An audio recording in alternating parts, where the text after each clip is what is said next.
이번엔 나랏빚을 왜곡했다라는 지적과 함께 이 제대로 된 국정 정무적 판단이다라는 반박도 오늘 나와 있습니다. 국가 채무 비율을 왜곡했다라는 게 감사원의 시각인데 뭐 어떤 내용인지 자세히 살펴보겠습니다. 2020년 6월에 기획재정부에서 2060년 국가 채무 비율 298% 전망, 방법을 바꿔도 153%다라는 보고가 있었고 7월 8일 문재인 전 대통령 주재 회의에서 홍남기 부총리가 2060년 채무 비율이 100% 넘을 가능성이 크다. 회의 후에 청와대의 코멘트는 논란이 커지지 않게 잘 관리하라라는 이른바 코멘트가 있었다라는 겁니다. 자, 청와대에 신경 써달라라는 부탁 이후에 이 데이터가 변했다라는 건데 감사원의 감사 결과 홍남기 부총리가 기재부 실무진에게 두 자릿수로 만들라라는 지시를 했고 8월 19일 홍남기 부총리가 81.1% 시나리오를 승인했다라는 겁니다. 9월 2일 기재부에서는 채무 비율을 64.5에서 81.1%로 발표를 했습니다.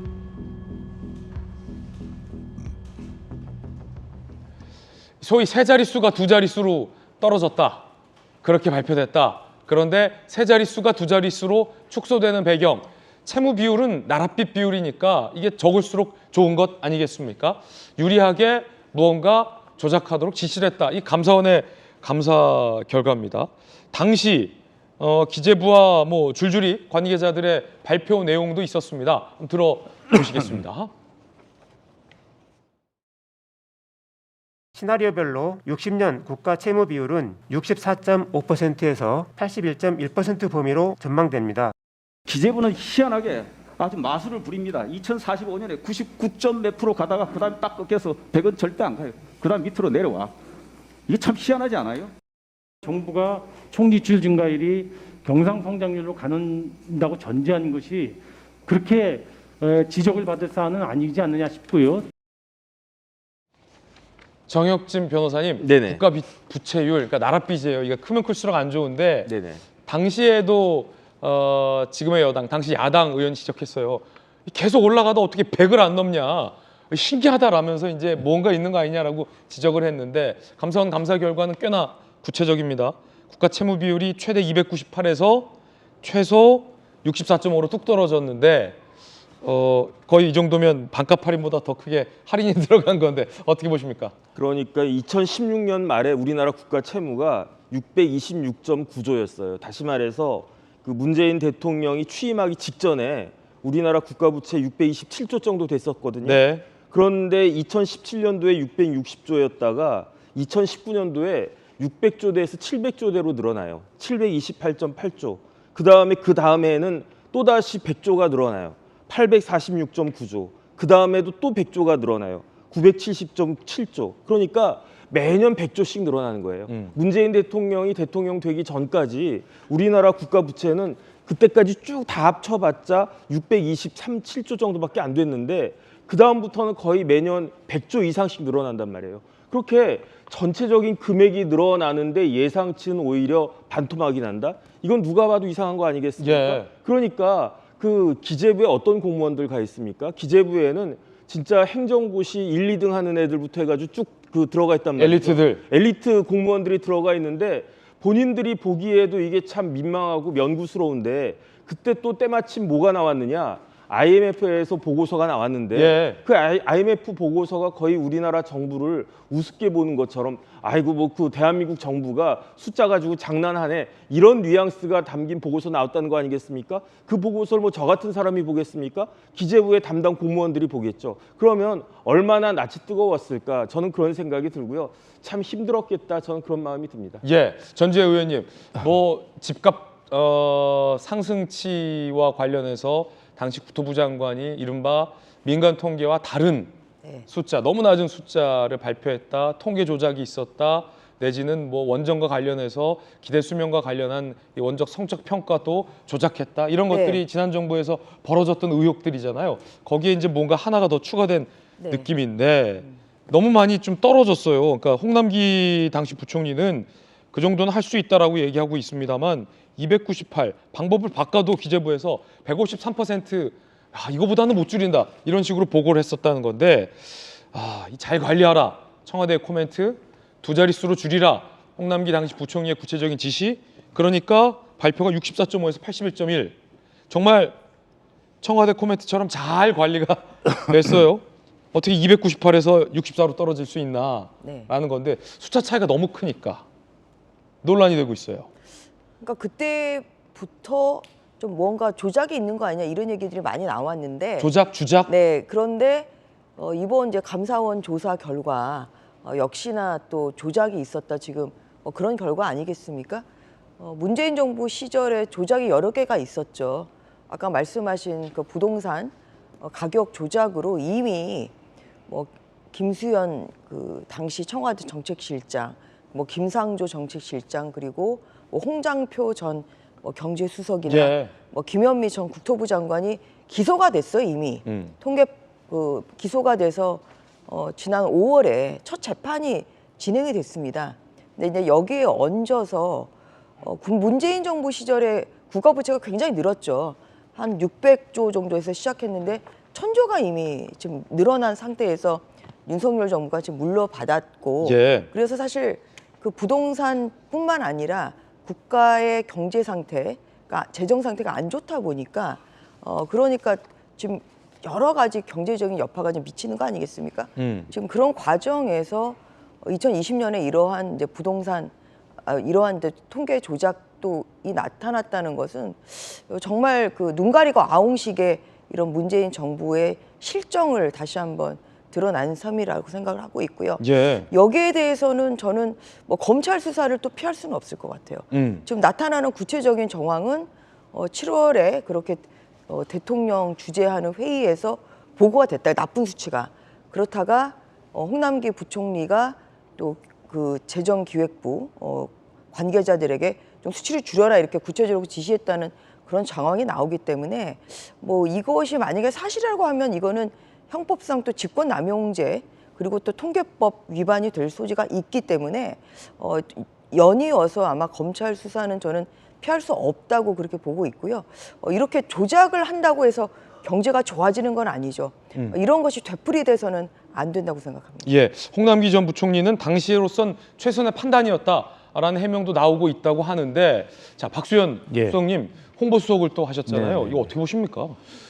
글쎄 지금 이 우리나라 감사원이 지금 무슨 짓을 하고 있는지를 알 수가 없어요. 정말 보복감사 이렇게 해도 됩니까? 보복감사다. 지금 그 전에 또 우리 통계청장 무죄 나왔지 않습니까? 그리고 월성 원전과 관련한 산업자원부 공무원들의 그 뭐 서류 폐기나 이런 것들 무죄 나왔어요. 감사원이 확신을 가지고 그렇게 여론도 선전을 하고 그렇게 기소도 하고 했는데 무죄를 다 받고 있어요. 감사원이 지금 뭐 하고 있는 겁니까? 그리고 우리 정말 시청자 여러분 상식적으로 이해가 됩니까? 이렇게 부총리 지시 한마디로 몇백 프로에서 두 자리로 떨어진다는 게 가능한 일인가요? 이건 정말 행정의 기본을 모르는 사람들이 하는 소리고요. 감사원이 행정의 기본 시스템을 알고 있는데도 왜 콕 찍어서 이야기를 할까? 이것이 보복감사라는 겁니다. 지금 장기 재정 전망이라고 하는 것은요. 한번 잘 들어보세요. 보통 세 가지 요소로 구성이 됩니다. 성장률과 GDP 같은 어떤 그 거시 전제 지수가 있어요. 이거는 한 뭐 30년, 몇십 년 이렇게 장기 재정을 전망하는 것이기 때문에 초기에 이 수치를 어떤 요소를 보느냐에 따라서 굉장히 많이 차이가 날 수 있거든요. 그래서 이것은 총 세입은 성장률과 GDP 같은 이런 거시 지수를 참고로 하는 것이고요. 그 다음에 이제 그 총 세입이고, 그 다음에 지출은 요 부분이 중요한데 두 가지가 있어요. 의무 지출과 재량 지출이 있는데 지금 세입과 그 다음에 의무 지출이라고 하는 것은 재량이 들어갈 수가 없잖아요. 근데 이 재량 지출이라는 부분은 수십 년 동안 정부가 어떤 비전을 가지고 어떤 일을 해서 무엇을 할 것인가 이 완전 비추계 방식이에요. 그렇기 때문에 지금 드리고 싶은 말씀은 이런 장기 재정 전망이 한 10가지 시나리오로 실무자에 작성을 합니다. 그 중에서 가장 높은 뭐 290 몇 프로 이런 것도 있을 수 있죠. 어떤 자료를 선택하느냐에 따라서. 자, 경제부총리가 그럼 가장 높은 거를 선택해야 됩니까? 그건 선택을 할 수 있는 것인데 그렇기 때문에 그 중에서 2015년에 박근혜 정부에서 했던 장기 재정 전망에 대한 이 국가부채 지수가 얼마냐면 2015년에 35.7%에서 지금 숫자들이 나오고 있습니다만 61%가 숫자가 선택이 된 거예요. 그리고 문재인 정부 5년 후에 2020년에 한 장기 재정 전망이 그럼 어떻게 35.7%가 갑자기 문재인 정부 298% 늡니까? 그 말이 안 되잖아요. 그 10가지 시나리오 중에 최악의 시나리오 숫자입니다. 그걸 선택하는 것도 경제부총리의 몫이고 중간 걸 선택하는 것도 경제부총리의 몫입니다. 그것은 비축의 지수이기 때문에. 그런데 그것을 가장 높은 것을 선택하지 않았다고 이거 조작했다고요? 그 말 같은 소리를 해야죠, 이 문제가. 정말 이래서 정말 서울 가본 사람보다 안 가본 사람이 목소리 더 크다고, 내용을 잘 알지도 못하고 행정의 기본도 알지도 못하는 사람들이 이 감사원의 이 의도적인 이 선택적 보복 감사, 이걸 가지고 지금 말을 하는 게 말이 됩니까? 그게 상식적으로 이게 말이 되는 일인가요? 어쨌든 이 문제는 좋습니다. 감사원이 그렇게 해서 마음 먹고 이렇게 감사를 했으니 할 얘기가 있는 것이고, 어쨌든 기소하든 재판 과정이 있겠죠. 이것은 뭐 진실이 밝혀지리라고 봅니다. 예, 강한 반박 전해드리고 있습니다. 다만 감사원에서는 홍남기 부총리가 대응 논리까지 구체적으로 개발하고 지시했다라는 정황까지도 문제를 제기하고 있어서 이 사건 좀 지켜봐야 될 것 같습니다. 앞서 발언 중에 이 원전 경제평가를 조작했다라는 혐의로 기소됐던 공무원들이 무죄가 됐다라고 말씀 주셨는데 1심에서는 유죄, 현재 2심에서는 무죄가 선고됐고요. 아직 3심 대법원 남아있다라는 말씀도 드려야 될 것 같습니다. 문제는 이 같은 국가 채무 비율 논란에 대해서 IMF도 무언가 알고 있었던 건 아니냐라는 정황도 나왔다는 겁니다. IMF 2020년 9월 보고서에 한국 정부의 전망은 어느 정도 조정을 가정하고 있다. 정부의 이전 기준에 따른 예측에 의하면 200에서 220%까지 증가된다라는 보고서가 나왔다는 겁니다. 뭔가 한국 정부의 발표가 이상하다, 이런 지적으로 해석되고 있고요. 감사원의 포렌식 조사 결과 당시 기재부 실무진 SNS 대화에서 이런 대화도 포착이 됐습니다.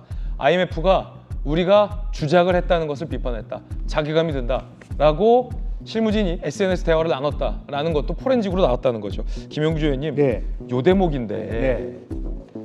당시 홍남기 부총리의 지시를 받고 실무를 봤던 기재부 실무진이 IMF 보고서를 자기들끼리 언급하면서 야, 우리가 주작을 했다, 자괴감 든다 라는 대목이 포렌식으로 나왔다는 거예요. 네.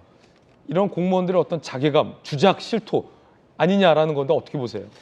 그렇습니다. 이제 그동안에 이제 일관된 셈법이 있지 않았겠습니까? 이제 그랬을 때 이제 그것을 비교해 볼 수 있는 게 한국재정학회라든지 또 국회 예산정책처라든지 이런 쪽에 계산된 부분하고 그동안에 거의 비슷한 추세일 겁니다. 그러니까 그 당시로 보면은 2060년도를 기준으로 해서 국회 예산정책처가 2020년 기준에서 만들어진 페이퍼에 의하면은 157%였고요. 예. 한국재정학회가 2023년도에 맞으면 2060년도를 기준으로 해서 나온 계산도 148.2%였습니다. 그렇군요.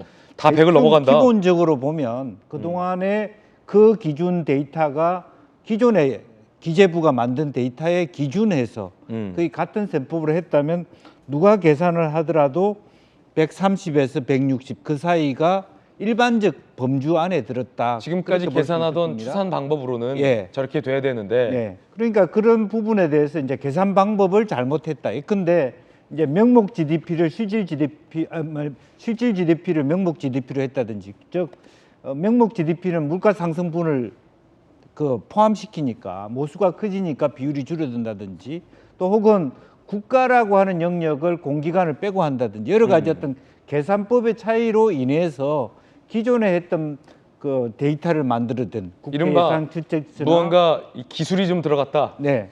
그러니까 이제 그런 어떤 조작 정의 자체의 변경이 있다라고 하는 것으로 얘기할 수밖에 없고, 왜 정부 것만 이렇게 말하자면 다른 기관의 한 거와 실제적으로 한 60% 정도 차이가 나느냐에 대해서 외부에서의 시각이 저렇게 나와 있는 것이죠. 예. 그에 대한 설명을 좀 더, 물론 이제 우리 박 의원 얘기처럼 기본적인 데피니션 자체를 바꿀 수 있다. 가장 보수적인 것부터 가장 진보적인 것까지 예. 할 수 있지만 그런 측면에서 봐줘야 된다라고 하는 시각이 있지만, 일반적인 시각으로 보면 그와 똑같은 트렌드를 한 유사기관의 데이터와 비교해 보면 좀 큰 차이가 있지 않느냐라는 것입니다. 예. 자, 반박과 비판 나란히 전해드리고 있습니다. 여러분은 어떻게 생각하십니까? 추산 방법을 바꾼 것뿐이다라는 것과 일정의 기술을 써서 국민의 눈을 속이기 위한 조작에 해당한다라는 비판, 여러분은 어디쯤에 계십니까? 자, 이 소식 새로운 소식이라 전해드렸고요.